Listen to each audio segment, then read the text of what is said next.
We're now going to move on to a discussion about the Jerusalem definition of anti-Semitism versus IHRA. Tony's already spoken about some of the chilling impacts of IHRA, and we know about that from our experience in the Labour Party. Also, I'm aware that the Socialist Health Association has adopted the IHRA definition as well. So Tony's going to introduce a discussion about abandoning IHRA and adopting Jerusalem Declaration.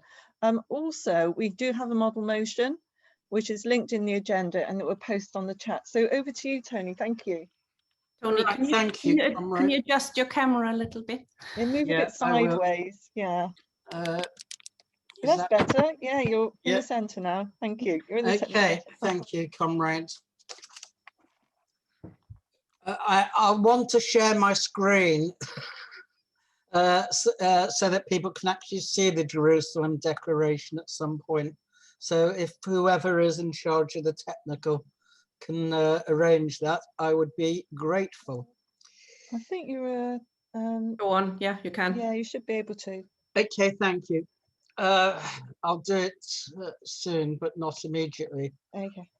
If there was one single issue that discredited Jeremy Corbyn and by association the rest of the left, it was the false and fake anti-Semitism campaign. And that's not because on the doorstep in 2019, people raised Jeremy Corbyn's anti-Semitism. They didn't, virtually nobody did. But it undermined him because it made him seem weak, flabby, weak-willed, unable to answer, dodgy, forever apologizing, and so on. In essence, it destroyed his credibility. And so the first question I suppose we need to ask is, was Labour anti-Semitic? Was it overrun by anti-Semitism? Did it have an anti-Semitism problem? Unfortunately, the majority of the left, the Socialist Campaign Group, Momentum under John Lansman, and many other elements bought into this false and fake narrative, which was really a political hoax. It was a kind of confidence trick of the century, but people bought it. And if I can give an analogy, and it's one I've used before because I think it's quite apposite, was there anti-Semitism? Were there anti-Semites in the Labour Party? Yes, a handful. I think there were 2 or 3 Holocaust deniers who were eventually expelled. But, you know, I mean, there are Holocaust deniers throughout society. They're not a very large percentage, but there are a few anti-Semites.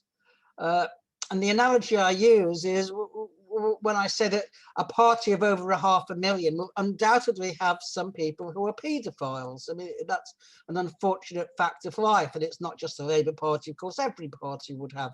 But would anyone therefore say that the Labour Party was overrun by paedophilia? Or would even anybody say that they will not rest until every last paedophile was expelled, like Tom Watson? And the answer is, of course not. It wasn't a problem. And to be blunt, anti-Semitism in the Labour Party under Jeremy Corbyn was probably less than has ever been in its existence. And there were times when it was actually quite a severe phenomenon. So that is really the context in which the IHRA, the International Holocaust Remembrance Alliance definition, was drawn up. Now, the argument for it was that this was the right of the Jewish community to define its own oppression. Leaving aside the fact that the Jewish community or Jews in Britain are not oppressed, that in itself is a lie. The IHRA was drawn up at Jerusalem's Stephen Roth and Cantor Institute at Tel Aviv University. It was motivated by someone called Dina Porat, who is the chief Holocaust historian of Yad Vashem, which is a Holocaust memorial propaganda museum in Jerusalem. And the purpose of the IHRA was quite clear, and it's even clearer, I think, today with what's going on in Gaza and the pogroms in Israel itself. It was a definition of anti-Semitism designed to conflate opposition to Zionism, opposition to what Israel does, with anti-Semitism. In other words, it rested on the basis that Israel was a personification of what it means to be Jewish. There was an identity of interest between being Jewish and supporting Israel. And if you opposed Israel, if you singled out Israel, then you were singling out Jews. And therefore that was anti-Semitic. That was the whole basis of it. It was a completely dishonest narrative. Unfortunately, Corbyn, Lansman, John McDonnell in particular, he was one of the most guilty of all, bought into that. And Corbyn himself, at the end of 2016, adopted the 38-word definition in the IHRA, which really makes absolutely no sense if you go to it and read it. In 2018, September 2018, after extreme pressure, a massive campaign waged not only by the Board of Deputies, but by the Tories, by the Tory press, and so on. The Labour Party adopted the IHRA with its 11 examples, 7 of which referred to Israel. The reason why it was pushed so fiercely was because it conflated anti-Zionism and anti-Semitism. And so the question really comes of the Jerusalem Declaration, which was only surfaced in March of this year, drawn up by a group of mainly Jewish scholars and academics. Not all of them, I don't think any of them were anti-Zionist, but it's quite a clear definition. And I'd just like to have a look at it if I can share my screen, and watch out because I'm not sure it's going to this is going to work, but anyway, I'll give it a try. Can everyone see that? Yes. Okay. The Jerusalem Declaration and Anti-Semitism, and you can see it's at https://jerusalemdeclaration.org if you want to go. It has a preamble, and then it has a definition. And unlike the 38-word nebulous definition of the IHRA, which defines anti-Semitism in terms of a perception, a certain perception, which may be considered hate of Jews, but it also may be all sorts of other things. This definition is quite clear. It's very close to the Oxford English Dictionary definition.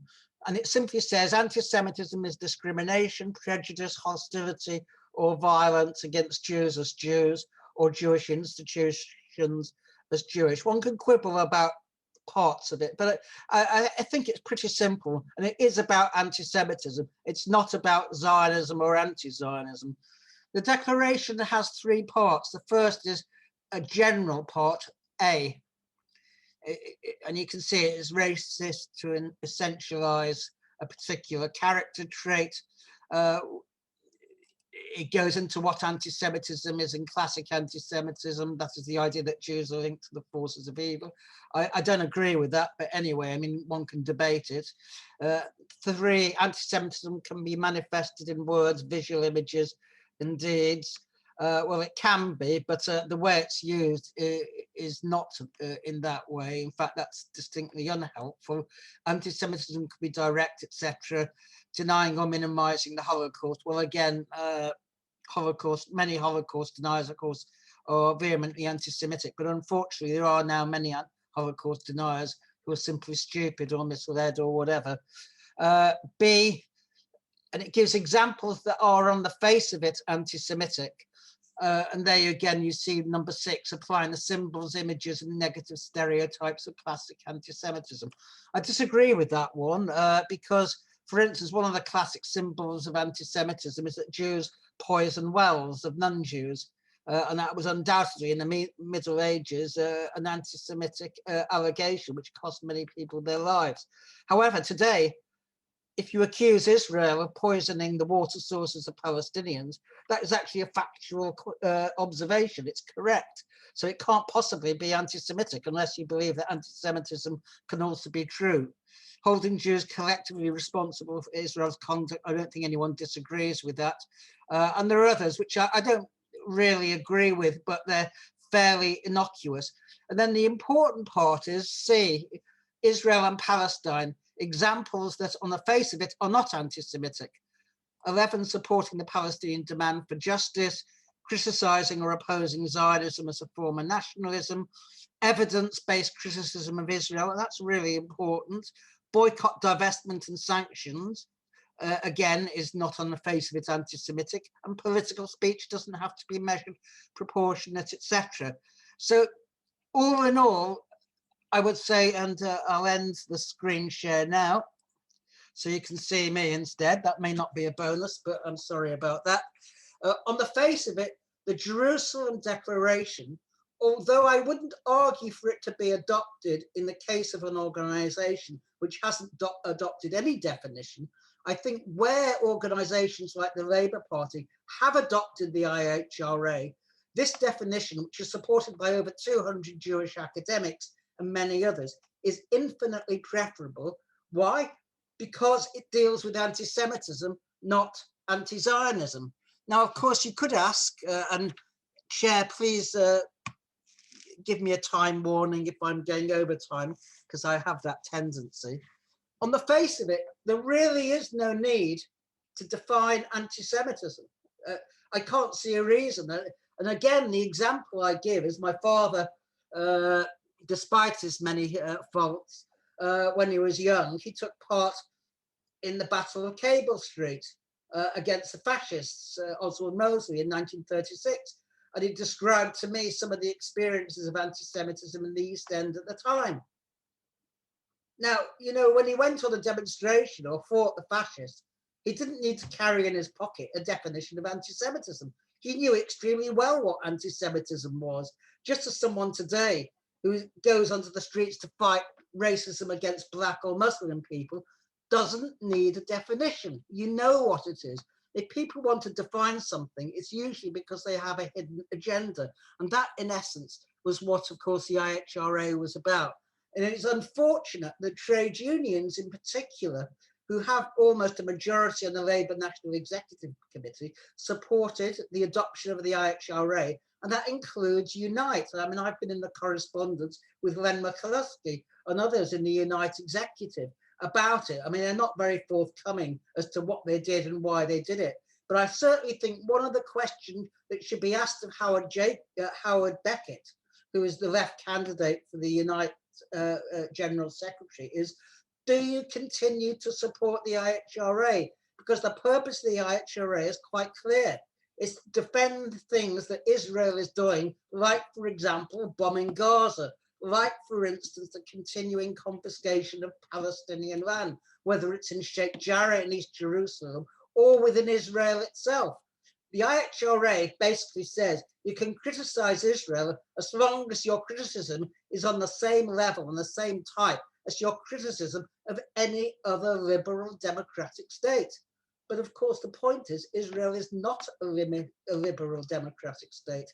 For Palestinians, whether it's inside Israel or in the occupied territories, the Israeli state is a police state. It is a Jewish supremacist state.